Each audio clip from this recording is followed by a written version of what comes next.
Tank jumped out. That's a nigga that just fouled. Gorilla. Should be having it. I'm all right. Wait, no. We got that fight coming up. Gervonta Davis shocked everyone when he suddenly threw a punch at Jake Paul during a promotional event. No gloves, no ring, and no warning. Security tried to step in, but the moment was already recorded from all angles. This wasn't a stunt or a playful shove. Davis made it personal. The confrontation happened while both were promoting their upcoming fight, a matchup already dividing fans and sparking huge debate in the boxing world. Fight. Since you lost, what's up, Jay? Where you going, Jay? Oh, he's running! He's running! Look at him! No one thought things would explode that fast, but the moment turned violent in seconds. Witnesses say the trouble began when Jake grabbed the microphone. He had been talking trash all week, but this time he crossed the line by bringing up Davis's past legal issues in front of everyone. That comment instantly pushed Tank over the edge. Any man who puts his hands on a woman is the clown.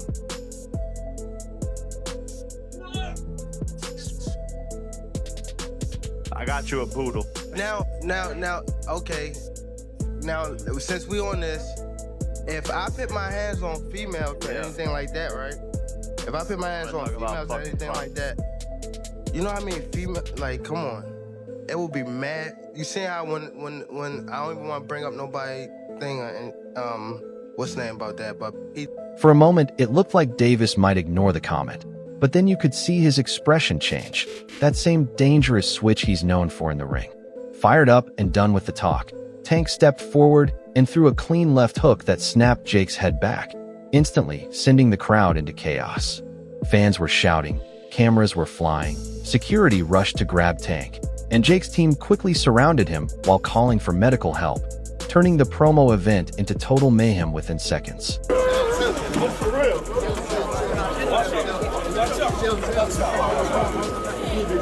That one punch was all it took to blow up the internet. Within minutes, Tank vs. Jake was trending everywhere, with fans reacting to the drama in real time. But this explosion didn't just happen out of the blue. The earlier press conferences before the event were already full of trash talk, heated moments, and tension building with every face-off, making this outburst feel like the moment everything finally snapped. Posted that he would beat the brakes off of you if you guys fight. Yeah, I mean, I'll be down.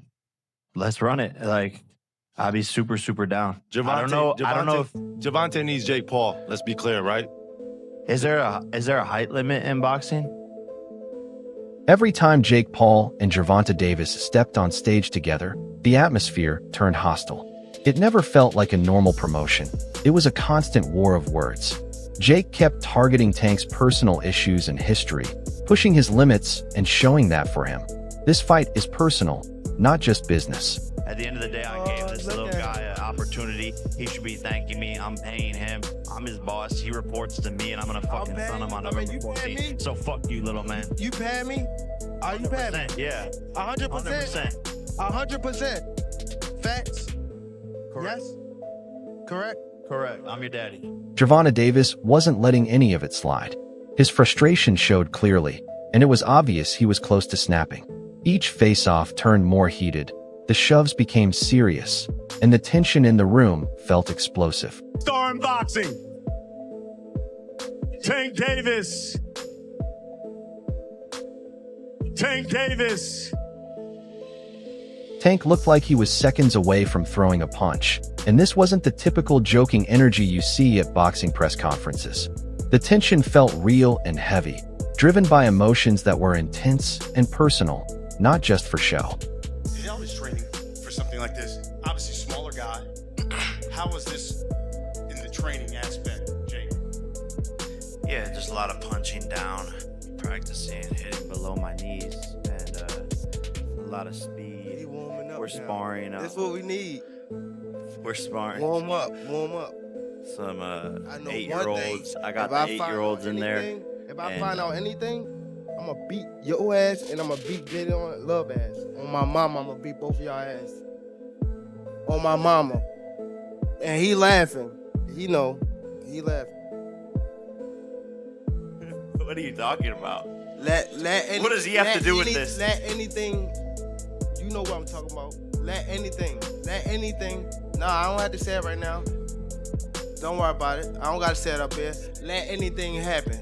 And I'ma show you and him. Bet. The cameras captured every sharp look, every move forward, and all the pressure rising between them, turning what should have been a simple fight announcement into a clear sign that a real war was starting right in front of everyone. Jake Paul versus Tank Davis, they just announced the fight. What's your instant reaction to that? I don't know what's going to happen with a 135-pounder going up against a 200-pounder. I think it's not a real fight. Jake just too big. Tank ain't gonna be able to get in from that jab. Jake land one good punch on Tank. All this intensity is building around one of the most surprising matchups boxing has seen in a long time, with Gervonta Davis set to take on Jake Paul this December in a fight confirmed under DAZN and Showtime.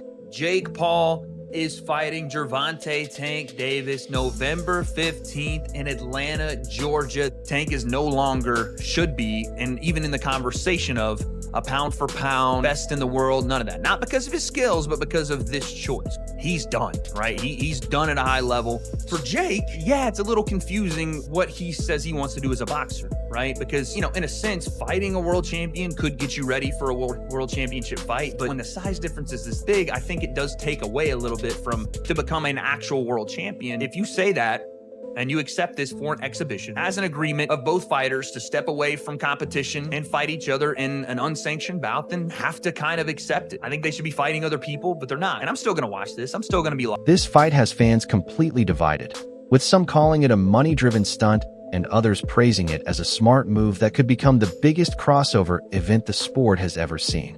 Bro, that's a fucking disgrace of a fight. Yeah. You know it. Just like Mike Tyson, low-key was a disgrace, but we accepted it. But Yeah. he was 60 years old. I mean, Right. the casuals don't see the weight difference. They see Jake Paul and Gervonta Davis. Yeah. And if Gervonta Davis doesn't fuck up Jake Paul, they're gonna think Jake Paul is some pound-for-pound champion type of fighter. Yeah. Gervonta Davis, he's actually really small. Like, when I fought him, like, he's small. Yeah. So I just think it's a very unfair fight. And now that video of the punch has gone viral, excitement has blown up even more.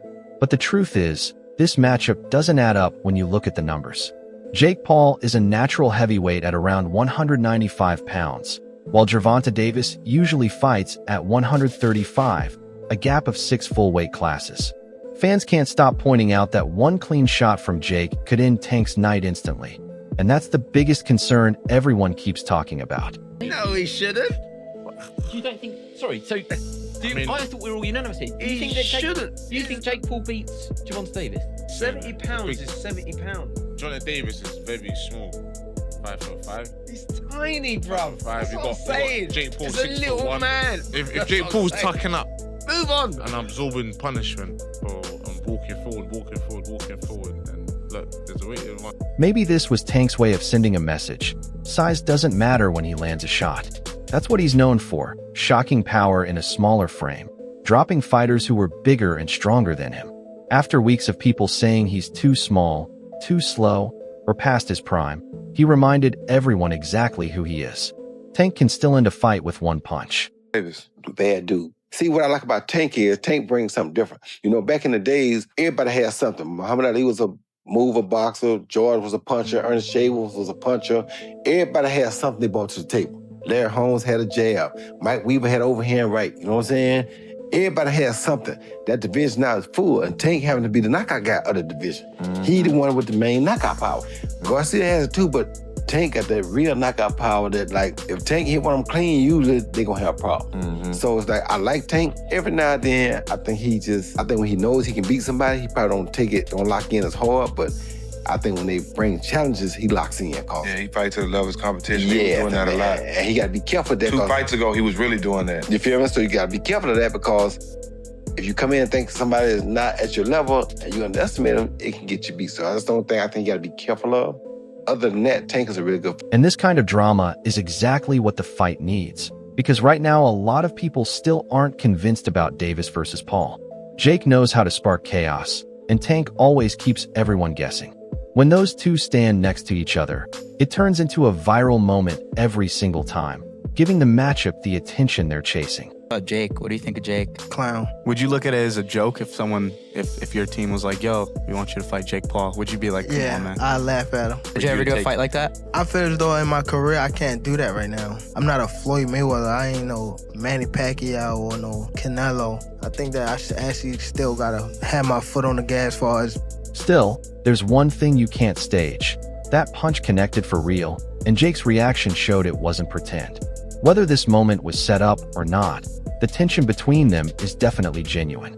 Guy that knows how to sell a fight. Tank cannot sell a fight in his own division. You have the Paul brothers and they come over to boxing. Their idea from day one is we don't have the skills or the experience. What we're gonna do is we'll take on the absolute best guys, but they're gonna spot us some pounds. Tank has one job to do, that it doesn't make any difference, that boxing is a real sport. My skills versus your skill, of which I am an abundance of and of which you have none of. Tank is telling anybody that will listen that there's a size problem. My skills and my experience in boxing, I do not have to wonder who's in the bar tonight. Any bar I go to, I rule the bar. No, it turns out that you don't. Just need some big guy to corner you, apparently. Boxing has never stood its ground. Boxing has never been able to explain why Floyd needed a half hour to get rid of a guy who's never boxed before. Tank Davis has already began this. When you choose a dum-dum, don't be surprised when he goes out and acts like a dum. But there's a bigger story behind all of this, because that punch could represent something much deeper.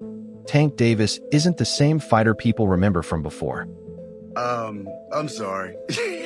I'm just in a silly, goofy mood. There was a time when Tank was seen as boxing's future, the next big pound-for-pound star, and the fighter who would take Mayweather Promotions into a new era. Jake is big.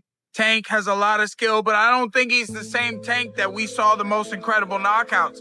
We saw him, Lamont Roach performed great. They went to draw, and, I just don't know. And Tank walked away. I don't know if he loves it enough to beat a guy who outweighs him by 80 to 100 pounds. But things took a turn after the Lamont Roach fight. What should have been a routine victory became a disaster, with Roach coming in aggressive, outworking Tank, and nearly dropping him in the 9th round. A moment the referee labeled a slip, sparking plenty of debate. Tank did that, so I know the got in his eye, but they should have countered it. They would have countered it, it would have went to Lamont Roach. What I didn't like about Tank, he was gassing up Lamont Roach way too much, and he was already talking about retiring. He seemed a little distracted in the fight. That wasn't the same Gervonta Davis we're really used to seeing. It just lets you know how corrupt these governing bodies are, bro. If that dude took a knee, not only did he take a knee, he said, hold on real quick. Let me get this out of my eye. How is that not a point? Funny thing, bro, that's why I cut my braids off. I had braids, and I had the same thing. I went through the same shit. When I fought Andre, that shit was burning my eyes, so I cut that. The fight was officially ruled a draw, but fans and fighters alike saw it differently. Most believed Roach deserved the win. Tank appeared slower, unfocused, and worn out, and even top names like Canelo sided with Roach as the rightful victor. Did Gervonta Davis take a knee, and should he have been deducted a point, and in the end lost that fight to Roach, in your opinion? Yeah, in my opinion, it was a draw. He take a knee, and plus the corner go up and put a towel in the face. That's a disqualification for sure. I'm talking about the rules, but it's not my business. Instead of coming back strong by facing top names like Shakur Stevenson or Devin Haney, he went after the big paychecks instead, and that's the decision many fans still haven't forgiven. Maybe he'll fight Jake Paul instead. What do you think of that? I think that's terrible. Why? I get it, because at the end of the day, it's the money business, and you want to make the most money, but from what I'm hearing, he can make more money in a fight with me, and if that's the case, why not fight me? Sure. Do you think he beats Jake Paul? Do I think he beats Jake? Yeah. It's a huge size advantage, though. It is, but I think Tank got the skills to make sure he come out on top. Do you think that Jake has gone better? Yeah, I think actually Jake got tremendously better from the time frame that he started till now. And in the right situation, I also could see him become a world champion. Really? Yeah. This matchup with Jake Paul isn't about building a legacy or proving greatness. It's simply about making money, and everyone knows it. That's another thing about fighters. They wanted to box, or their father made them box. I had to box. I had to get myself out of my situation. You know what I'm saying? Like when I was coming to, I didn't say I'm gonna be this is champion. Yeah, undisputed champion. Nigga, I was saying I need to get money. I need to get out of my situation. That's another thing why I say like once I get to, while I'm at this level, like it's no point, like it's no more point to prove to myself. Cause I already, you feel me? I did what I came to. Tank is still in his prime, and this should be the time he builds his legacy, not chases a payday. That's why people like Tim Bradley are criticizing him, even saying he might as well retire if this is what the sport has turned into. Tank is done. Tank is hung him up, shoes off, get the bag, put a plaque up, he done. Tank is done. When you say done, you mean like not fighting anymore? Or not? Tank is checked out mentally. Tank is gone mentally. Tank looking for the big bag, of Jake Paul, Pacquiao, something solo, and he's looking like, hey, I'll see you later. Tank is standing. He's not gonna fight Shakur Stevenson at all. At all. I don't care how much money Turkey offer, give him 4 Lamborghinis, whatever. Tank ain't taking that fight. On the flip side, Jake Paul's career is headed upward. Love him or hate him, he's winning big. He beat Mike Tyson in July. He's locked in Netflix and DAZN deals, and he keeps adding knockouts to his record. And now he's stepping in against Gervonta Tank Davis, one of the most feared finishers in boxing. Fighting Gervonta Davis on wow. Netflix. Let's go. People think that he could actually beat me, and people think he could outbox me, and he's so powerful and this and that. That's what makes it a good fight. November 14th. The trash talk, the personal digs, and the jokes about Tank's past are all adding fuel to the fire. Jake thrives in that chaos, and if he's already getting under Tank's skin, just imagine what could happen when they finally meet in the ring. Very uncomfortable facing off. He just did. You've seen other face-off this Tank done. He gets in their face and they're intense and he looks good. He looked very meager up there. You've had 8 fights and you're gonna go tangle with Tank Davis. And the story instantly comes out. Jake is so much bigger. There is such a compliment to Jake within that insult. It is meant to be an insult. It is meant to take Paul, Tank Davis fight got moved to Miami. I think Jake wins. Jake's just so big, dude. I think Jake wins. This is different because it's similar. It's similar to Logan versus Mayweather, but Jake Paul. That's what makes this fight so dangerous. It's not just about who's more skilled, but who can stay calm when everything is on the line and the pressure is sky high. It's kind of weird because Jake Paul is extremely bigger than Tank, and I mean, but with it being exhibition, it makes sense.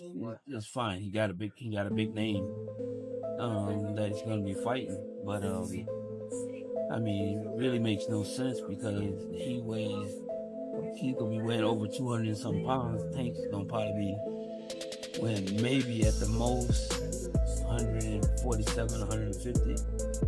So I don't even understand why the fight is. So that's it for today's video. If you enjoyed it, make sure to hit like, subscribe, and turn on the bell so you never miss what's next.